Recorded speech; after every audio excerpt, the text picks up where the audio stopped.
Carlos back at it today with a quick PSA video about PayPal. Now, you're probably wondering why I have this little spread of knives over here, and the reason being is because I happen to use PayPal quite a bit when I am online shopping for some new knives, whether it's to go ahead and put on the channel and go ahead and experiment with, or to just carry on a day-to-day basis. And there were a few things that have come up, since I've been carrying knives and since I've been in the EDC community that have kind of come to my attention. I really wanted to go ahead and make this video kind of as an easy way to use PayPal for EDC items like this, for those that are just getting into the EDC scene, or people who are already in the EDC scene and maybe they've just not been using PayPal, maybe they've been using their credit cards and whatnot when they go ahead and buy something like a knife or any accessories. So PayPal is a really useful tool when you are having transactions done, private party or with some websites. And this, I guess you could say, is just a video on how not to get burned with PayPal, because technically knives, gun accessories, and a lot of the stuff that you would find in the EDC community falls under a violation of the terms of service with PayPal. And I'm going to show you how to get around that, kind of bend the rules a little bit, and maybe it'll help somebody that views this video the next time they go ahead and they do a knife trade, or they do a knife purchase with somebody online that they've never met, or they're looking for a website that doesn't necessarily just take credit cards, maybe it takes PayPal. So let's go into it. I have 3 tips that I just want to go ahead and touch up on, and this should really help. This is something that's helped me over time, and I think that these are 3 rules that you should stick to.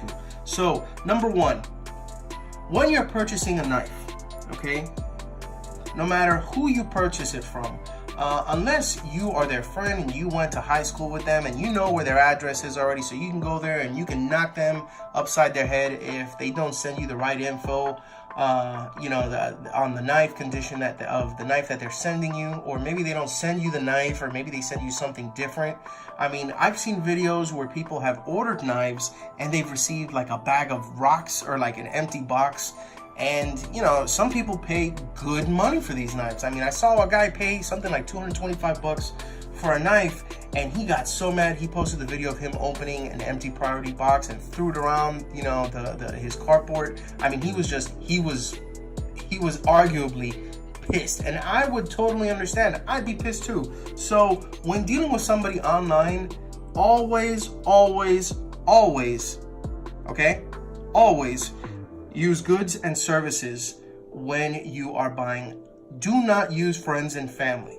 Now, keep that for friends and family, just as the designation from PayPal suggests. Do not use it. I mean, in all honesty, first and foremost, the reason why people like to use friends and family is because you're not charged any fees when you go and you transact from one person to the other.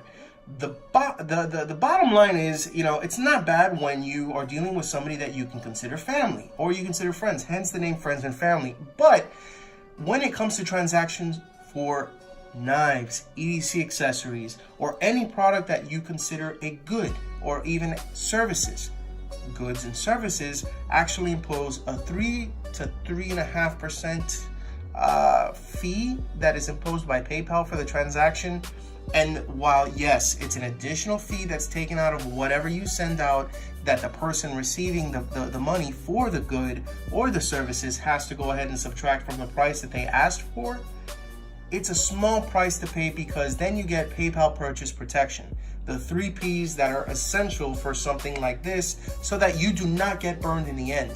And if for some reason you do have an issue, you can always go ahead and file a dispute with PayPal and try to get your money back, or you can put the seller in the bit of a hot seat. And between us, PayPal typically likes to side with the buyer, because they're the one that's putting up the cold hard cash, or in this case the cold hard PayPal funds for the transaction. So that's something to consider. And again, always use goods and services when you're buying. Okay, now, tip number 2.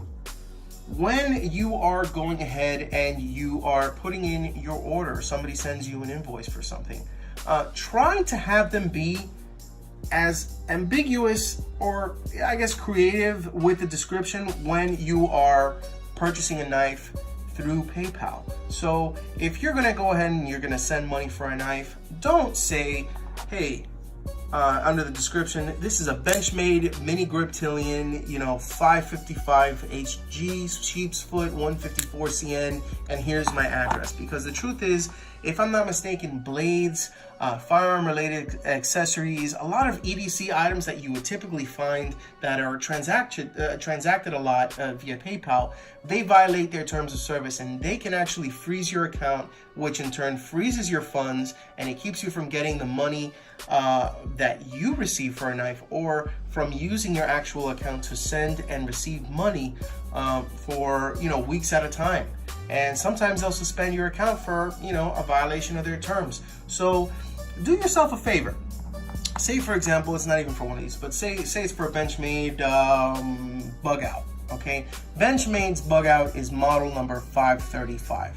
You could just as easily put in your description, put BM 535, and that's that. And then you put your name and your address, and then you follow up via email or via Instagram or Facebook message, however you choose, maybe even Reddit, wherever you found the person, and then you send your information to them privately. You're still going to get, if you use goods and services, you're still going to get buyer protection on whatever item that you purchase, but that way it's nice and ambiguous, so they don't try to flag that as something as potentially violating their terms of service and either freeze or terminate your account for violation of such. I mean, I bought a slew of knives. I want to say I bought close to 100 via PayPal, and I mean, with all of these here on the table, I've acquired probably all of these and a couple others via PayPal, and I have never ever had a problem because I've chosen to do that. Now, then again, I've learned off of other people who have said that they that the terms of service were violated on their account and their accounts were frozen as a result. So something to consider. So you want to be not really too ambiguous, but you want to be creative with how you talk about the knives. You can go ahead and say, okay, instead of the Rake Fang PO15K folding knife, you can just say, hey, PO15K, and just put your information, or you can put right here, you can put Buck 830, or Gray Ghost. You can just say Gray Ghost. This is the Buck 830 Marksman Gray Ghost, and it's a G&G honk design. You can just say, hey, Gray Ghost, and if they know what the hell they're doing, they're gonna know that it was for this particular knife. And if not, just send them a quick message. Hey, this is what I'm gonna put in my description. I personally really like doing that, and everybody that I've worked with, they've actually taken that advice into consideration, and moving forward, they've actually had a lot of success. Plus, it protects you as a buyer when you use, the ambiguity and the goods and services combined. Which brings me to tip number 3. Say that this ends up not being, the item for you, okay? And you want to go ahead and ship the knife back. This is something a lot of people don't realize. Say, for example, I don't know, the Kaiser Sovereign. I buy this on eBay, and the eBay seller goes ahead and they include free shipping. But when I return it, I am required to pay shipping to go ahead and return this. The buyer pays return shipping. That's in a lot of the descriptions that you see on eBay.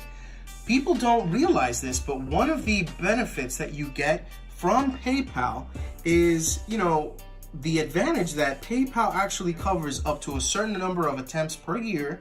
They actually cover the return shipping refund service.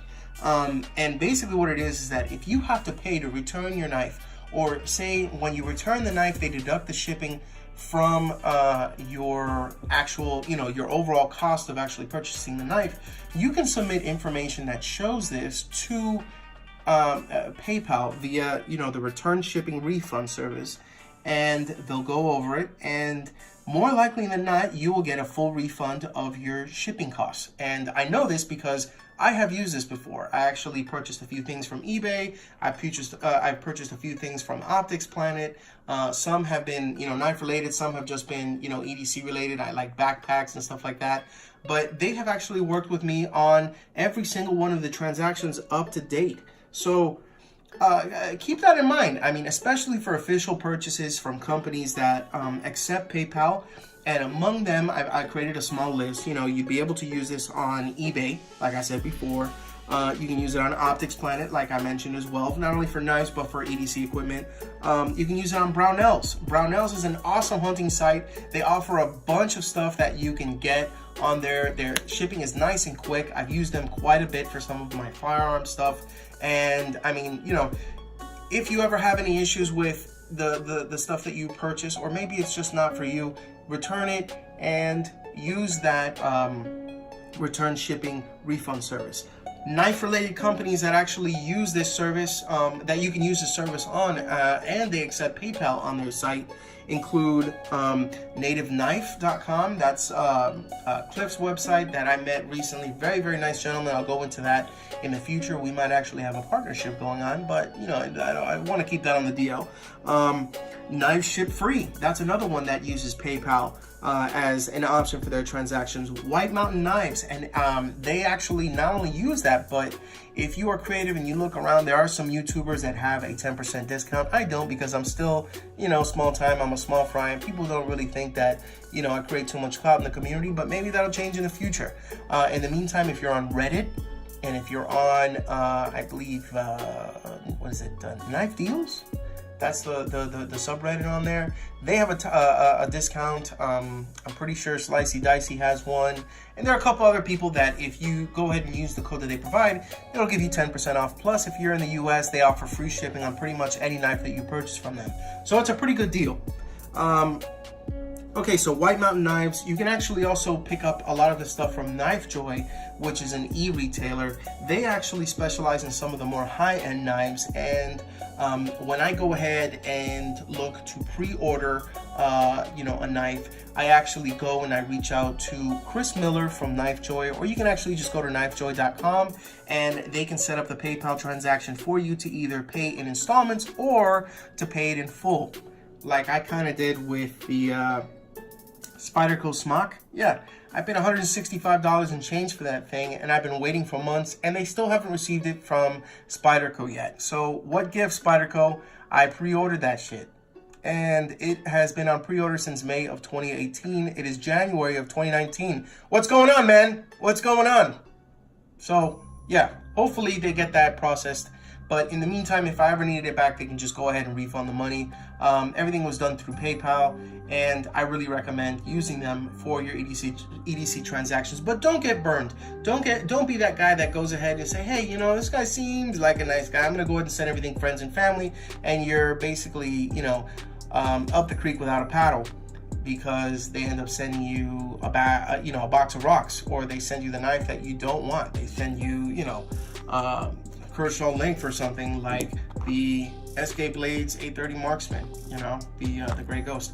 Nobody likes to get burned in the end. Spend the 3.5%, because even at that, it pales in comparison to what the sales tax here in the US would be wherever you are from. And I mean, at the end of the day, it's a small price to pay for the knife that you want. So those were a couple of tips that I just wanted to go ahead and talk to you about to help maximize your experience on PayPal and not get burned when you're dealing with private transactions, and maybe, take advantage of some of the services that they have so that you can continue using PayPal without violating their terms of service. I'm going to continue using it. I mean, it is what it is, but if you've had your account frozen in the past, or if it's been closed in the past, feel free to go ahead and sound off in the comment section below with any experiences that you have. I mean, the people that I've spoken to have told me that they're not very responsive, and typically something like that will happen right before a long weekend or a holiday, and that is extremely frustrating, especially when you're in the middle of a transaction and you want to get something as quick as possible to go ahead and enjoy it. So that being said, thank you so much for tuning in to today's little PSA or little rant about PayPal. And I hope you found this to be a nice informative video without going too long. And remember, if you EDC, be sure to carry a good knife. Be sure to use PayPal when you do use them to go ahead and cover you. And at the end of the day, if you EDC, think of DCS. Daily Carry Solutions. Go ahead and check out my website at dailycarrysolutions.com. Shoot me a message if you have any questions, or feel free to sound off in the comments below. If you haven't already subscribed, be sure to hit that subscribe button, and that way, whenever these videos like this come across as, oh, it's been uploaded, guess what? They shoot you a message and they let you know, so you can go in and you can check it out. Whether you're in the bathroom and you got a couple minutes, feel free to go ahead and check out the video.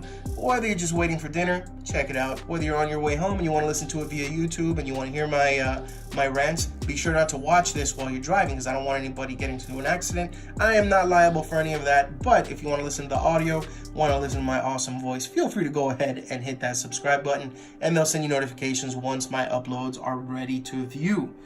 That being said, I'm on Instagram. If you want to go ahead and follow me and check out some of my stuff that's exclusive to the page, I can be found at Daily Carry Solutions, just like the name implies, but it's all one word. And again, thank you so much for watching. I'll see you all next time. In the meantime, take care of yourselves.